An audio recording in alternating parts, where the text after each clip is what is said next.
This dog was farting so much, his owner had to do something. First he tried covering its butt with bandages. Idea didn't work. Then he got creative. While the dog was asleep, he attached a funnel and a tube to its behind. Yup, he built a fart collecting machine. Soon the dog was filling plastic bags with gas like a pro, but something unexpected happened. If you think this dog is cute, hit like and subscribe.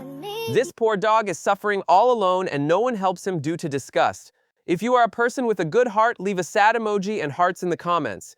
If you do this, then 10 million angels will pray for you and your family. Share this video to save this poor dog.